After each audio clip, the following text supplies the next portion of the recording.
Filipe Mendes, muito obrigada por estar aqui no Observador a conversar sobre arte, sobre cultura. O Filipe chegou, é luso-português, nasceu em França, mas quando decidiu olhar mais de perto para Portugal, chegou, viu e venceu. Não só pelo modo como leva a arte portuguesa à França, nomeadamente, mas como leva a arte portuguesa para Portugal. Sim, ampliando-a, difundindo-a, falando dela com paixão, com conhecimento, com amor. E, no entanto, nós sabemos pouco quem é Filipe Mendes. Você é que vai explicar. Nasceu em França, pai portugueses. Portugueses, dois, sim. Boa tarde, Maria João. Assim, antes de mais nada, obrigado por essas palavras. Venci ainda não sei. Acho que ainda não venci. Eu assumo. Ainda há muita coisa para fazer para chegar lá.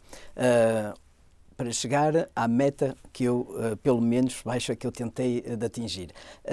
Qual é? É sempre defender a cultura portuguesa da melhor maneira e que seja melhor reconhecida a nível internacional e melhor, digamos, quase aceita em Portugal pelos portugueses, que valorizem mais a cultura portuguesa e o património deles. Por isso é que eu há pouco falava que o Filipe não só leva a nossa cultura fora de portas, mas amplia e dá-lhe luz dentro de portas, intermuros. Mas ainda há muito trabalho pela frente para chegar lá. Sim, mas chegaremos. Chegará. Sim. Mas ia-me contar, então... Eu nasci em França, cresci em França, estudei, formei-me em França, sou no fundo o fruto do ensino, sim, que nós franceses costumamos dizer, da promoção republicana francesa. Sim. Aliás, estudou um pouco de Direito, mas fez a Escola do Louvre. Eu comecei pelo Direito. Foi até 4 anos de Direito e quando estava no 3º ano, passei o concurso da Escola do Louvre, porque sempre estive muito interessado pela arte, por outras razões, mais sociais sociais, sim. O que é estar... Desculpe, não perca o seu raciocínio. O que é estar interessado pela arte por razões sociais? É assim, as minhas únicas experiências criança com a arte vinham do meu pai. Eu tinha um pai que interessava-se muito pela pintura, pela arte em geral, mas muito pela pintura, tinha as bibliotecas cheias de livros, muitas vezes até achava que era uma grande seca de estar sempre a falar desses pintores e graças a Deus fez, porque ajudou-me indiretamente. Portanto, houve um ambiente propício. Sim. Sim, se eu dei procurar na minha infância foi através dele. Claro. Depois acabei os meus estudos antes da universidade normalmente, fui para a universidade, entrei em Direito e comecei a frequentar uma sociedade pariesense mais elitista, inscrita em Direito e, portanto, ir a jantares, a festas com esses amigos que falavam todos de arte, de estilos, cada um comentava mais ou menos o estilo em que estava da casa de jantar da casa onde estávamos, este é estilo Luís XV, este é estilo Luís XVI, e eu confesso que ao princípio não percebia absolutamente nada. Portanto, comecei a pensar, eu estou um bocadinho fora deste tema, e este tema é recorrente, vem muitas vezes... Tem que aprender. Tem que aprender. E, portanto, comecei a ler sobre os estilos nas artes decorativas para poder, pelo menos, perceber e, no melhor possível, também continuar a conversa com esses amigos. Só que caí mesmo dentro como é que é dizer, diga em francês, se quiser. Do chaudron, como obelisque. Caiu lá dentro, ficou para sempre. Não, eu ia lhe perguntar como é que uma pessoa intui ou descobre ou se apercebe que quer que a arte e a cultura e o belo venham a ser a sua vida ou a sua morada permanente. É assim, eu não sabia, foi uma grande surpresa. De repente fiquei apaixonado por aquilo tudo. Cada livro abria-me outro e mandava-me para outras investigações e pesquisas. No fundo, começava por já não me interessar absolutamente nada ao Direito. estudava porque tinha que estudar e que tinha que passar os meus exames e o melhor possível consegui-los, mas já estava completamente fascinado pelas Estava artes. noutra, como Estava se noutra, diz. completamente. E das artes decorativas, muito rapidamente, por uma ligação direta, entrei na história da pintura e então da história da pintura abriu-me as possibilidades de viagem para a Itália e Mas isso através do Louvre, não, porque não. Isto foi mesmo. Comecei rapidamente a interessar-me à pintura. Portanto, mas para mim mesmo, porque estava fascinado e apaixonado sim, pela arte. Um amigo que estava comigo em Direito, estava farto também do do direito. disse-me um dia: vou passar o concurso da Escola do Louvre. Que eu nem sabia que existia. E disse assim: olha, também se calhar gostava de o passar, ou, não ser, nem que seja para saber se. E o que era? O que é? Era É um concurso complicado Sim. de entrada, porque a Escola do Louvre Mas é uma de escola estudos de arte difícil. relacionados com a arte, História da arte, evidentemente. história da arte, Sim, história da arte, claro. É uma das melhores escolas do mundo para o estudo de história da arte. Quantos anos foram? 3? Foram 6. 6. 3 foi os que fez em Direito, sim. 4 em Direito. Sim, 4 em Direito. E fez os 6 na Escola do Sim. Louvre? Sim, depois passei o concurso, consegui o concurso, completamente surpreendido daquilo, estava à espera de ter falhado porque não tinha preparado absolutamente nada, foi assim, mãos nos bolsos, e pensei, isto aqui é um sinal. Era um sinal, claro. Pensei mesmo isso. Portanto, passou o verão, chegou setembro, fui para as primeiras aulas e nunca mais saí dos anfiteatros da Escola do Louvre. E quase que nunca mais saiu do Louvre, porque a sua vida permaneceu sempre muito... Ainda agora está completamente ligado ao museu, indiretamente. Então, diga lá agora, vamos dar um salto no tempo para hoje. Vamos dar um salto no tempo, agora, depois de ter feito estudos, entrei no Louvre, trabalhei 5 anos no Departamento das Pinturas, dei aulas sobre pintura italiana, que é a minha especialidade, do século XVII, exatamente, na Escola do Louvre. Agora estou a dar aulas sobre a pintura portuguesa, o que, no fundo, é mesmo aqui uma lança em África para... Graças a si. Sim. Sim, um bocadinho. Pessoa que estou a dar as aulas. Sim, mas que podia fiz ter tudo sido para convidado que eles pelo museu aceitem. para dar as Sim, aulas, sim, exatamente. sim. É Consegui convencê-los. É a primeira vez que há uma aula fixa, seguida, e não só uma conferência ou uma aula extraordinária. Em França, sim. Não sei se no resto do mundo também não é. Pelo menos em França é. E é muito bom que seja na Escola do Louvre, que é a minha escola. Claro, e portanto, de alguma maneira, sente-se em casa. Sinto-me em casa e, sobretudo, é uma escola importante onde são formados os próximos grandes conservadores dos museus franceses ou críticos de arte. Sim. Portanto, quando vão chegar depois dos estudos aos encargos já que eles vão levar. Uma parte da bagagem é conhecimento da arte portuguesa e, no fundo, já não tem aquele trabalho tudo da descoberta de uma escola, de uma arte que eles não conhecem, que depois acabam sempre por pôr um bocadinho de lado, porque o desconhecimento mete medo e, portanto, não vão por aí. Aqui já sabem e, penso eu, vão haver cada vez mais projetos sobre a arte portuguesa, pelo menos sobre a pintura portuguesa no futuro, graças a estes 5 ou 6... Quanto tempo é o seu curso? Diga? Quanto tempo leciona? Por semana. Não. São 3 anos. Há 3 anos, sim. São 3 anos, 3 séculos de pintura portuguesa. Século XVI, século XVII e este ano estou no século Eu lembro-me de ter 18. falado consigo aqui há um tempo, estávamos na pandemia e o Filipe estar a dar as suas aulas lá por Zoom. Como toda a gente no mundo, não é? Era assim que funcionávamos. Mas nunca interrompeu. Ficou sempre, a sua ligação nunca foi interrompida por nada. Graças à pandemia consegui levar a cabo este projeto de aulas sobre pintura portuguesa, porque como fiquei, como todos nós, fechado em casa, consegui ter acesso a bibliotecas e a livros que me permitiram de ler muito mais, senão não teria tempo de estar com a galeria e fazer outras coisas enormes que eu faço um bocado por todo lado em Paris e ao mesmo tempo preparar as aulas. Esta pandemia parou tudo, eu só tinha uma coisa para fazer, preparar as aulas, portanto aproveitei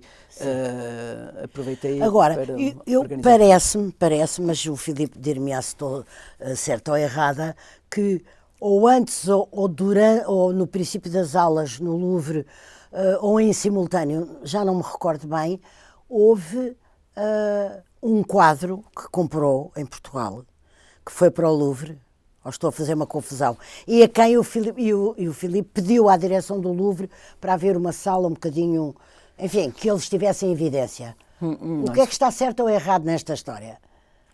O sentido está tudo certo. Sim. Depois é só a Não, cronologia é que a está cronologia, errada. então diga lá.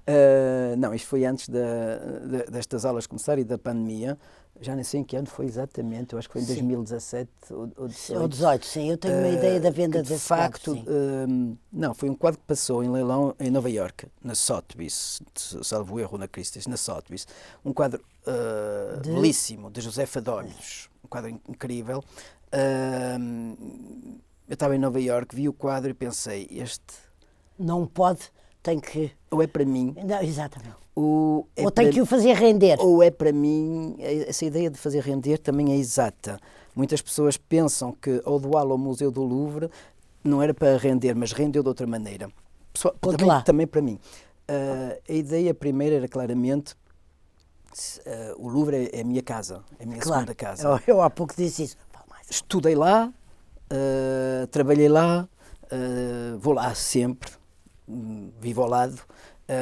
Tenho lá as minhas raízes e referências e culturais memórias e afetos e profissionais, tudo. Portanto, tinha que deixar uma parte de mim, no fundo, isto aqui é um bocado quase egocêntrico, uma parte de mim lá. E a melhor parte que eu encontrei é deixar um bocado do meu DNA. E o meu DNA é Portugal. Claro. E é a Josefa D'Olhos, a pintura portuguesa.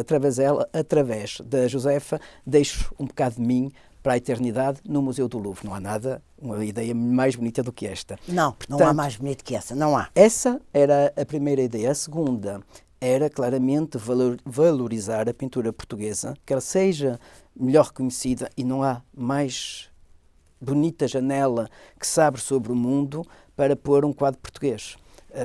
Milhares de visitantes do mundo vão ao Louvre e saber que está lá um Josefa D'Olhos ao lado de um quadro do pai, do Baltasar Gomes Figueira, que já lá estava, acho isso maravilhoso como ideia. E foi ali o ponto de partida para outro projeto muito maior. Abrir um dia uma sala dedicada à pintura portuguesa. Uma sala pequena, mas pintura portuguesa. E já está numa escala de 1 a 10, isso está em que andamento? 5, 6... 7,5, 8.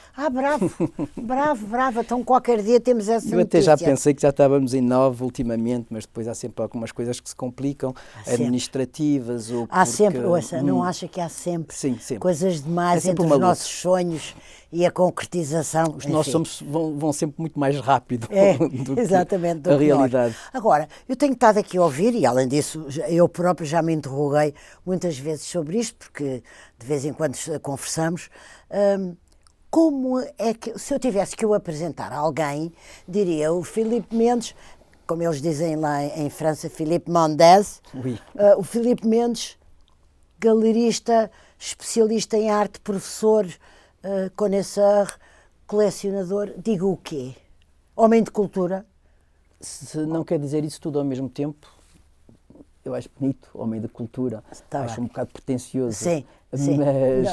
Mas a cultura comove. Portanto, é o que o move. Portanto, sim, homem de cultura. A cultura, mas sempre com uma ideia porque eu ainda há dias estive na feira, que agora acabou, na Feira de Antiguidades na Cordoaria, e vi o empenho e a luz dos seus olhos a mostrar-me uma coleção de 18 Pilmons que tinha conseguido juntar o que é um feito raríssimo. Portanto, homem de cultura, mas quando eu digo homem de cultura é alguém ligado ininterruptamente ao belo, à necessidade do belo, ao gozo que dá o belo ser observado. Sim, sempre com esta ideia, sempre este entusiasmo de fazer cada vez melhor e eu cada vez que tenho um projeto, digo, olha, pronto, melhor do que isto já não vou conseguir. Mas depois há sempre outra coisa. Mas depois consegue. Sim. E felizmente este meio, a cultura, permite isso. de abrir sobre muitos projetos, muitas perspectivas, muitos sonhos, e porque temos ligações, montes de ligações e muito variadas e permanentes, nacionais, sim, permanentes. Múltiplas. Sim. Eu estou-me a lembrar que... E umas abre outras, o Pirimão vai-me abrir sobretudo sobre outra coisa. Eu estou-me a lembrar que 2010 deve ter sido um ano especial para si, porque penso que foi nesse ano que abriu a primeira galeria, em Paris. Sim. Não foi também, com certeza, uma tarefa fácil. Foi mesmo numa complicada. Cidade tão overcharged de arte, de galerias, de concorrência. E não se esqueça que 2008 começa a grande crise. A grande crise, exatamente. Portanto, eu abri a minha galeria em plena crise financeira. Como é que se chama a galeria? Mendes. É o que eu costumo dizer. Eu queria que o Filipe dissesse. É o que eu costumo dizer a amigos ou pessoas que me perguntam, então como é que foi a tua galeria desde estes anos todos?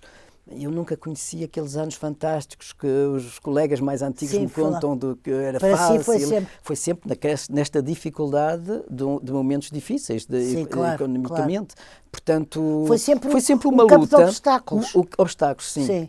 O que faz também dá uma certa adrenalina, não dá? E força e esta necessidade de superar sempre a dificuldade, ficamos mais fortes e avançamos. E mais capazes. Mas também sem uma dose de inconsciência, que eu felizmente tenho, também não chegava lá, porque muitas vezes foram os riscos. A ousadia foi sempre maior que o risco. A ousadia, sim, que me ajudou a chegar onde eu estou agora, senão não conseguia ter chegado lá. E onde é que acha que está agora? A ousadia? Não, você. Onde é que eu acho que estou? Sim, o que disse foi a ousadia que me fez chegar onde eu estou agora.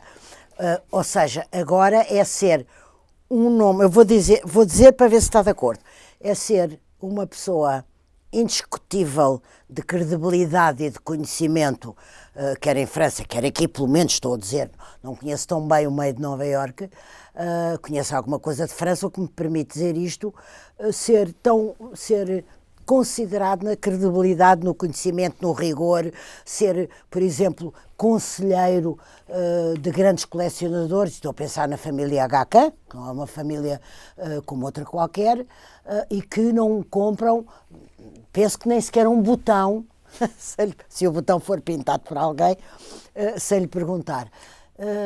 Podem não comprar um botão se ele for pintado, mas é só no campo da pintura. Não, eu sei. É verdade.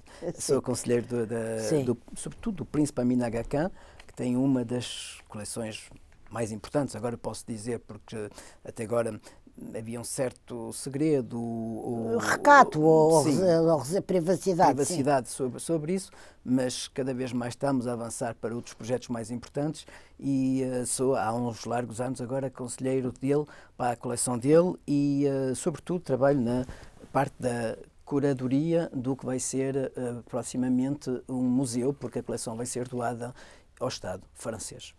Ao Estado francês. Sim.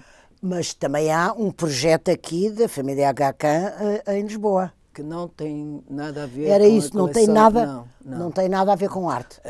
A família Aga Khan já tem um museu dedicado à arte islâmica em Toronto, no Canadá. Sim. Deste lado vai ser a coleção do Príncipe Amin Aga Khan, é uma coleção fabulosa, uma das mais ricas, dedicada ao século XVIII francês, arte decorativas em geral. E já tem uma adresse, uma morada em Paris? Sim, vai ser a adresse que é a morada que sempre foi a dele. É em casa dele e isso vai passar a ser mostrado e partilhado com o público. Vai ser um tipo de casa-museu em que... Casa-museu, claro. Aberto ao público. Claro, conhecemos várias, geral, sim.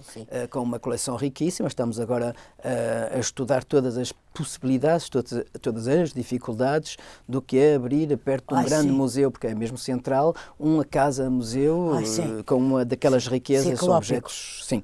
E pronto, estou a trabalhar sobre isso. Segurança, seguros... vigilância, estruturação, o dar a ver, a encenação. Como é que vamos dar a ver? Vai ser mais simples, que vai ficar muito fiel ao espírito do príncipe, ao que ele foi, portanto vai ficar muito in situ. Sim. Agora, como com estas dificuldades de apresentação, valorizar e mostrar melhor ao público as obras, portanto, pelos meios digitais. Sim. Mas que projeto... É muito complicado, é um grande trabalho, já é tão estamos nisso há muito. Mas ainda é mais apaixonante que complicado, E estamos talvez. estamos a chegar também mais aqui a uma meta, ao final. Antes disso tivemos que pensar a coleção em si, enriquecê-la, porque principalmente sempre comprou com muito gosto e paixão e grande entusiasmo, sem pensar se está a comprar mais um ou mais 10, quase do mesmo pintor. Desta vez eu estou aqui destes anos também para limitar esse aspecto e ordenar um bocadinho. Ordenar, sim, e guiar um bocadinho para outros caminhos que ele não ia e que são necessários para que o museu seja completo. Olha, em 2015 abriu a sua segunda galeria. Eu gostava que me dissesse se são parecidas ou têm objetivos diferentes de mostrar determinados... É maior, é maior do que a primeira. Sim. Eu fico sempre muito... fiel à primeira, porque foi ali que nasci e, portanto, é ali que me sinto melhor e consigo visualizar imediatamente uma exposição dessa pequena. Na segunda tenho já mais dificuldades. A segunda permite mais de fazer exposições temporárias. Portanto, faço exposições temporárias por ano, uma ou duas, com catálogo. Sirvo mais da segunda para isso e na primeira fica a coleção habitual exposta. Portanto, e vive-se de facto meio não, a voar permanentemente entre Lisboa e Paris, entre Lisboa, Paris ou Nova Iorque ou outro qualquer destino. Sim. É assim. Então, as pessoas habituam-se a isso, não é? As que têm essa vida é o que me dizem normalmente. É que acabam por se habituar a entrar num avião como quem entra num elevador, sim, ou não sei, ou num carro. Isso dos aviões é verdade. Agora, muitas pessoas dizem, vais outra vez para o avião. É simples, o avião é só uma questão de organização, e anda-se de avião, de facto, e levar alguma coisa para ler. De caminhoneta. Claro, levar alguma coisa para ler, um computador para escrever. E não, começa a ser cansativo, mas começa mesmo a ser cansativo. São os aeroportos e, sobretudo, o jet lag. Sempre. Quando é longa distância. E agora tenho que ir muito mais a Nova Iorque. Muito mais, e Nova Iorque, Paris, Lisboa, depois tenho que ir a Itália para ver umas obras de arte, isso começa a ser um bocadinho cansativo. E é permanentemente requisitado pelas pessoas que aconselha e que podem viver em diversas partes do mundo, vem cá ver isto, se vale a pena eu comprar. Isto acontece frequentemente. Sou requisitado por elas e sou requisitado por mim mesmo, porque eu mesmo tenho que lá ir ver se quero ou não comprar uma obra. Também. Claro. Sim, requisitado por si mesmo. Sim. Claro. E depois, não se esqueça que agora também entrei no board do Hispanic Society Museum and Library de Nova Iorque, que isso também é muito importante como projeto, porque se de facto temos a ideia de abrir uma sala portuguesa no Louvre, que é para Portugal uma das melhores montras para a cultura portuguesa, em Nova Iorque estou convencido que vai ser pelo Hispanic Society. É um museu incrível, pouco conhecido, mas um dos primeiros museus de Nova Iorque, riquíssimo em arte espanhola, Velázquez, Goyas, mas também temos um espólio de arte portuguesa reduzido, mas um sequeira. Mas que foi começado a fazer quando? Século XIX, e com algumas doações durante a primeira metade do século XX. Que interessante. É muito interessante, é de facto muito interessante. Sim. E o Guillaume Keynes, o novo diretor, que é um amigo e que foi meu colega... Como se chama? Guillaume Keynes. Sim. Foi meu colega no Louvre. Era ele que se ocupava da pintura espanhola e portuguesa, e quando falava comigo me dizia-me: sou o conservador da pintura portuguesa e espanhola. E ele estava no Louvre, portanto, e foi chamado, agora foi para Nova Iorque, chamado pelos Estados Unidos, entrou em Nova Iorque e lembrou-se de mim e pediu-me de o ajudar para acrescentar algo e ser um bocadinho fiel. Tornar mais sedutora a ideia de pintura, de alguma pintura portuguesa em Nova Iorque. O Hispanic Society, desde o princípio, tem nos estatutos que é um museu que abre ao público para valorizar, mostrar a arte espanhola portuguesa e América Latina. E durante este século, o último século, foi um bocadinho esquecida a parte portuguesa. As obras foram para as reservas e foi sobretudo a América Latina e Espanha, porque os grandes doadores e trustees eram da América Latina, claro, e não queriam ouvir falar de Portugal. Claro. O Guillaume chegou e disse assim: eu quero ser fiel aos estatutos, que também fala da arte portuguesa. Então Portanto, vamos a isso. Vamos abrir isto. E pediu-me de o ajudar a encontrar aqui em Portugal pessoas influentes, que entraram no board, a quem eu pedi, que tenho... Todos lhe disseram que sim? Não, eu só pedi a algumas pessoas bem específicas. Mas esses disseram que sim? Disseram imediatamente que sim. Não pergunto quem são, estou só a dizer, teve uma boa recepção a essa ideia fundadora. Sim. E quando é que, se eu for a Nova fazer Iorque, lobby. posso ver? O museu, para o momento, está em obras. Sim. Vai abrir daqui a pouco e gostava, vai abrir claramente e com arte mais espanhola ou América Latina, mas eu gostava que rapidamente fizéssemos alguma coisa dedicada à arte portuguesa. Já estamos com vários projetos. Que abrange um arco de tempo. Arte contemporânea, gostava muito de começar com uma exposição da Joana Vasconcelos. Sim.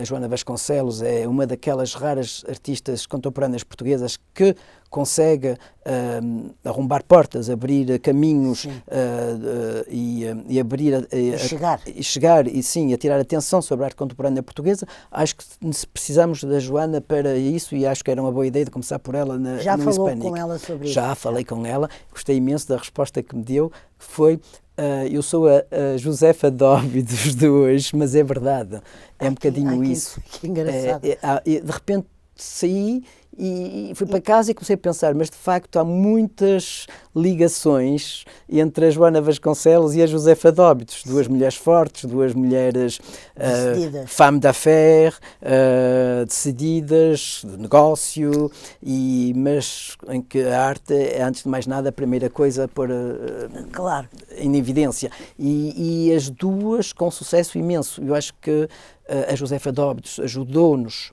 porque foi mesmo ela, a abrir o interesse para a pintura e a arte portuguesa pelos museus estrangeiros. Começaram pela Josefa Dóbidos. Quando eu ofereci ao Louvre aquele quadro, o Detroit Museum, o ano seguinte, ou 2 anos depois, comprou um por 4 vezes mais caro do que o valor que eu ofereci. Que interessante. Mesmo. As coisas vão fazendo um caminho, não é? Vendi em Maastricht há 2 anos um que vai entrar no museu, um Josefa Dóbidos que vai entrar no Museu de Dallas, por um valor também muito mais alto. Claro. Quando eu lhe disse há um bocado que também é uma maneira de apostar, oferecer no Louvre um Josefa Dóbidos, de apostar na Josefa Dóbidos, é que de repente por trás vendia um quadro de Josefa Dóbidos importantíssimo, a um valor mais alto. E a Josefa Dóbidos, que todos os museus portugueses, internacionais, estão à procura, vai permitir depois de abrir a outros... Com certeza, é evidente. Sequeira, Vieira Portuense... É a primeira porta. E depois abre para outra sala e outra sala. E aí temos que falar falar um bocado desta luta e do vencer. Sim. Ainda não venci, porque para vencer não se pode vencer só. Precisamos dos outros e aqui vou mesmo precisar da parte institucional da cultura, política, cultura. Mas então, eu já lá ia a isso, mas deixe-me só perguntar uma coisa que é muito interessante em si. Quando nós ouvimos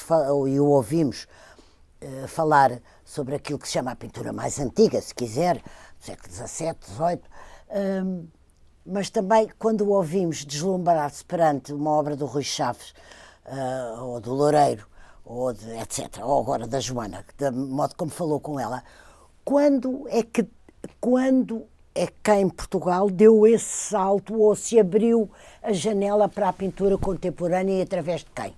Temos que ir agora um pouco mais depressa. Eu gosto da arte em geral e não estou só interessado pela pintura antiga, que é o meu trabalho. Sempre estive interessado pela arte contemporânea e claramente, estando aqui em Portugal, Claro. Dei a volta às várias galerias de arte contemporânea cá de Lisboa e comecei a descobrir os artistas uns após os outros e a gostar mais de uns do que os outros. Claro, como em tudo na vida. Como tudo na vida e claramente relacionar-me também depois com eles e decidi, porque fiz uma exposição do Rui Chaves em Paris em 2017. Exatamente. Correu muito bem, foi muito bem recebida. E fez do Loureiro também. E uma exposição do Loureiro, agora tenho outros projetos. Que é quem agora ao próximo? Eu gostava de que a Joana aceitasse. Mas acho que sim.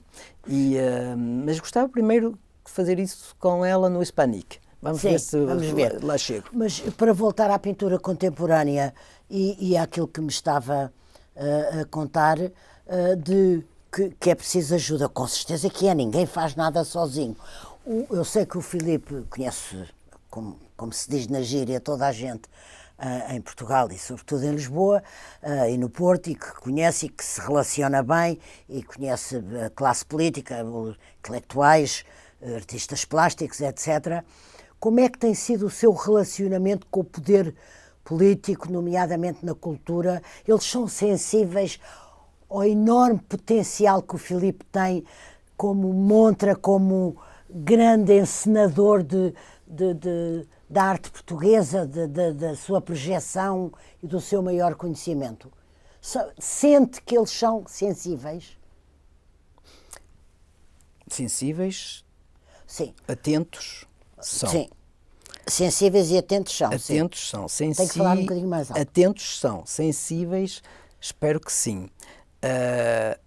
Colaborantes? Colaborantes, de vez em quando mais complicado. Às vezes funciona, quando não se pode fazer de outra maneira. Mas não é assim tão simples. Está-me a dizer isso com mágoa? Às vezes.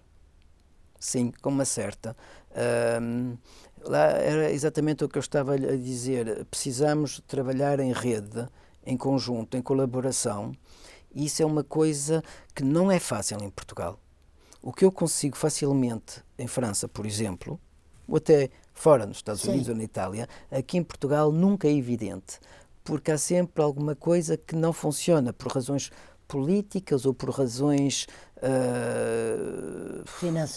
financeiras ou até, infelizmente, por esta razão que é este grande mal que temos cá em Portugal, que já Camões, que é a inveja. Sim. E isso cria sempre problemas. E acha que é, claro. Sim. Há sempre ali uma coisa que falha por uma coisinha que não funcionou e que vem sempre por uma razão que é a mesma. E é complicado. Não sei como é que gerir os egos, as susceptibilidades de cada um, o que cada um espera de um projeto. E às vezes não é exatamente o que ele espera, porque o que ele espera não é exatamente o que nos leva a concretizar o projeto, mas o importante é sempre a meta, o importante é sempre o resultado. E como o resultado não é o que mais importa cá em Portugal, muitas vezes... Também concordo, eu acho que posso perceber o que está a dizer. O resultado muitas vezes não é o motor principal. Não é. Isso é complicado, tem que fazer um esforço quase intelectual de perceber que estamos no tipo de pensamento. E às vezes o entusiasmo, a vontade de ir rápido e fazer não nos permite pensar, cuidado, ele se calhar está a pensar de outra maneira do que a minha. Claro. E isso às vezes, sim, cria mas nunca desiste, uma barreira. Filipe, nunca desiste. Não desisto. Houve falhaços, houve alguns projetos que funcionaram. Por exemplo, estou ligado a várias instituições, porque é importante trabalhar em rede. E eu, como trabalhei no Louvre, tive muitos contactos com muita gente que são agora amigos e que fazem confiança. Alguns projetos, estou agora muito contente, soube há pouco pelo meu amigo Jacques Charles Gaffiot, que é o responsável da coleção do Saint-Sepulcre de Jerusalém, que uma exposição vai certamente abrir em Portugal proximamente sobre os tesouros do Saint-Sepulcre. Ainda bem que vai abrir. Eu tinha posto o Jean-Charles Gaffiot em contacto com amigos, diretores de museus cá em Portugal há 2 ou 3 anos, as coisas não avançaram e de repente voltaram outra vez e já está, a exposição vai abrir, ainda bem. Onde? Pode dizer?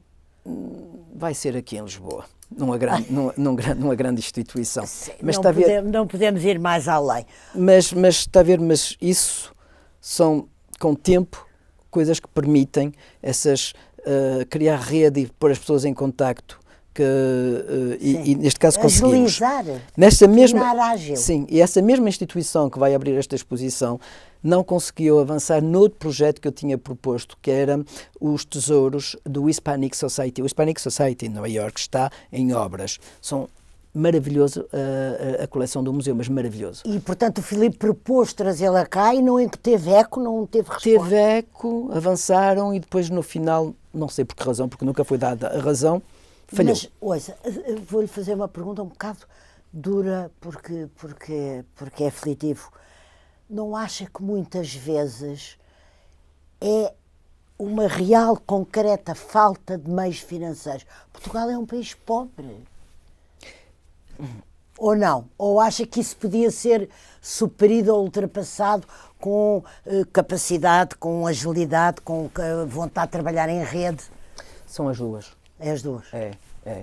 Sim, a capacidade financeira é certamente um dos dados importantes, sim, parâmetro óbvio, que conta, sim. Mas não são só essas razões, são depois também algumas coisas de lutas internas ao centro mesmo das instituições, ou entre as instituições e o governo, as instituições e o Ministério. Há sempre ali alguma coisa que vai estragar qualquer coisa, Portanto, não se sabe porquê. em resumo, que olhar é que coloca sobre o nosso meio cultural?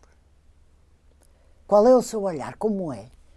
É melancólico, assim, é muito apreensivo? melancólico, claramente, que Claramente. seja às vezes cansado, porque é sempre uma luta também, mas depois é assim, eu tenho uma visão mais, podemos entrar em todos os detalhes, há sempre coisas que vou dizer, ao apontar o dedo, isto aqui não está bem porque é assim, mas com uma visão mais global e com a comparação que eu tenho desta dupla cultura, França e portuguesa, porque tenho as duas enraizadas em mim, os franceses também tinham os mesmos tipos de dificuldades. Mas há uma coisa que não tem, é que o interesse público, o interesse supremo cultural é acima de tudo. O resto das lutas é por baixo. Os estados de alma é por baixo, sim. Aqui em Portugal não é. Aqui em Portugal é primeiro o interesse individual de cada um para chegar ao interesse global, sim, que pode abrir sobre o interesse global. Exatamente. E, está a ver? E isso faz que a maior parte do tempo as coisas falham ou não correm bem. Mais um exemplo. Aquela grande exposição, que foi grande, foi pequena, mas importante, que abriu no Museu do Louvre há 3 anos sobre os primitivos portugueses. Eu estava a trabalhar nessa exposição há uns anos com o Guillaume Quintz, quando ele ainda estava no Louvre. Já tínhamos sonhado a exposição, que seria a grande exposição que ia abrir finalmente as portas aos primitivos portugueses no Louvre.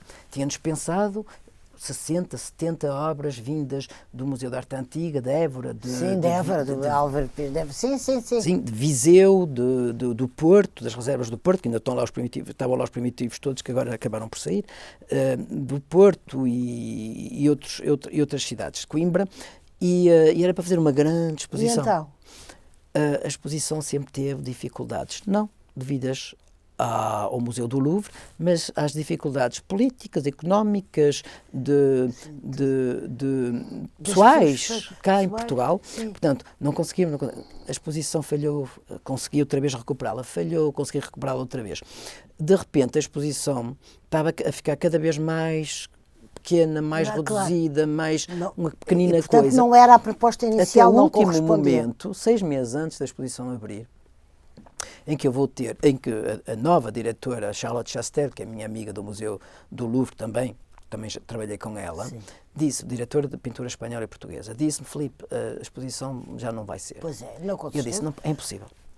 E vamos aproveitar este ano, que é o ano França-Portugal, que está-se a referir a 2022, para fazer a exposição. E o Filipe trabalhou muito nesses encontros culturais, muito. Sim. E fizeram. E ela disse-me assim, não, já não dá, porque é tudo complicado em Portugal, já não sabemos. Eu fui ter com a então Ministra da Cultura, a doutora Graça Fonseca, e disse assim, eu preciso da sua ajuda, tenho que me ajudar aqui. Foi complicadíssimo, não conseguimos muito bem.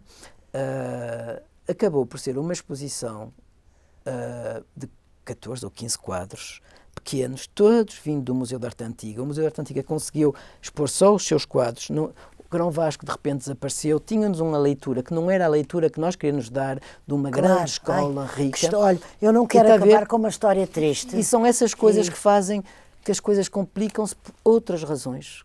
Pois. Mas razões menores, às vezes menores. Porque não olham para o interesse global, supremo. O interesse, sim, global, o mais importante. Nacional, sim.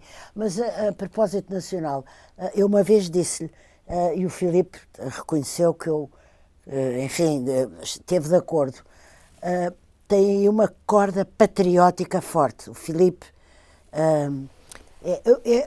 uma vez discutimos isso, eu lembro-me, que eu disse, a maneira como você se bate permanentemente e luta e descobre e imagina e cria, também tem a ver com uma espécie de desafio do seu lado português, de ser um português, e de uma espécie, eu não gosto da palavra obrigação, mas de cumprir um sonho na sua terra. Na minha terra e fora da minha terra, relacionado à minha terra. Sim, não, e depois de o levar fora de portas, a extramuros, mas o seu trabalho aqui, que tem sido muito, há aí eu quero fazer isto, porque isto é Portugal. Mas isso também é alguma coisa de muito português que eu tenho em mim. Os portugueses são um povo, já deu para eu perceber, que são defeitistas, muito defeitistas, sim, que nunca estão confiantes neles mesmos, derrotistas. É um povo feito de melancolia, é um povo que não de confiança em si mesmo, é um povo que não avança mesmo, porque tem medo. Mas esse mesmo português, mesmo português, se alguma coisa o motiva, pode fazer muito mais do que os outros. Mesmo. Eu estou convencido que Portugal, se quiser, se tiver a força, os portugueses são muito mais trabalhadores, muito mais para a frente, não olham... Se perderem esse aspecto derrotista, este aspecto melancólico, essa coisa que faz que... E se esquecerem das invejas que os podem travar, podem ir, mas... super longe. E eu tenho a sorte de ter essa componente também francesa que me ajuda a ter esse aspecto português em mim. Sim, claro. Mas a não o deixar ser o principal. Sim, claro. Sem ser derrotido, travado pelo resto. Filipe, temos estado aqui a falar de que ninguém sozinho faz nada, de algumas dificuldades de trabalhar em Portugal. Falámos da necessidade de trabalho em rede, disto e daquilo. Não falámos de uma coisa, que é do mecenato. Como é que olha para a capacidade dos portugueses de serem mecenas e do chamado mecenato? Somos bons mecenas? Eu acho que os portugueses não têm nenhuma cultura de mecenato, porque nunca foram habituados a isso. Pois não. Existe uma lei, há uma lei de mecenato há alguns anos, que foi agora completada em 2021 com outras regras, completada com outras regras de funcionamento que faz que a lei esteja melhor. É uma lei que não é assim tão má, melhor para as empresas e para as pessoas coletivas, não é assim tão boa para as pessoas privadas, que têm redução quase nada, 25% do que é doado é que pode ser dedutível dos impostos. Isso é muito pouco em termos... Está a fazer uma crítica, tem pena. Tenho pena. Isto porquê? Portugal está na moda. Portugal está muito na moda. Portugal está super na moda. Temos que aproveitar este momento. Temos que aproveitar este momento para fazer coisas cá em Portugal, a valorização do nosso património, o restauro do nosso património. Precisamos da ajuda da sociedade civil. O Estado tem outras prioridades e não pode conseguir... E dinheiro limitado. Sim. E, sobretudo, precisamos também de enriquecer o nosso património. Qual é a melhor maneira? É isto é por exemplo, outro exemplo. Os museus, estão de Portugal na moda, internacionais, o Metropolitano, o Rijksmuseum, estou agora a dar museus mesmo que vieram ter comigo, claramente o Louvre também agora, vieram ter comigo nestes últimos meses, nomeadamente em Maastricht e em Paris, dizer, Filipe, nós já percebemos que precisamos de pintura portuguesa nas nossas salas. Que interessante. Está a dar uma notícia. O Detroit já comprou, Dallas está a comprar, o Louvre vai abrir a sala, porque já se sabe que, nós também queremos, precisamos, não podemos ficar para trás. Disseram-me, só que nós precisamos de obras importantes.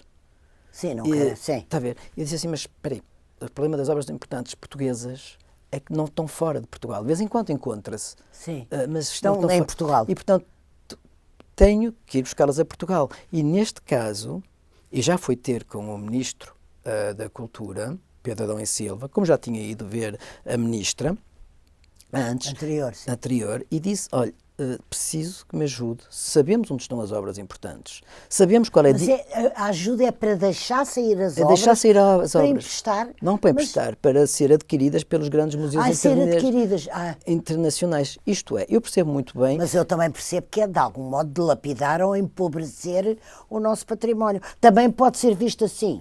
Também pode ser visto assim. Nesse caso tem que se mudar a lei mecenato. Porquê? Porque uma obra que pertence a um privado, está a ver, e que o privado quer vender, se ele quiser vender ao internacional, tem um valor alto, não é? Sim. O Estado português pode, de facto, proibir a saída dessa obra do território.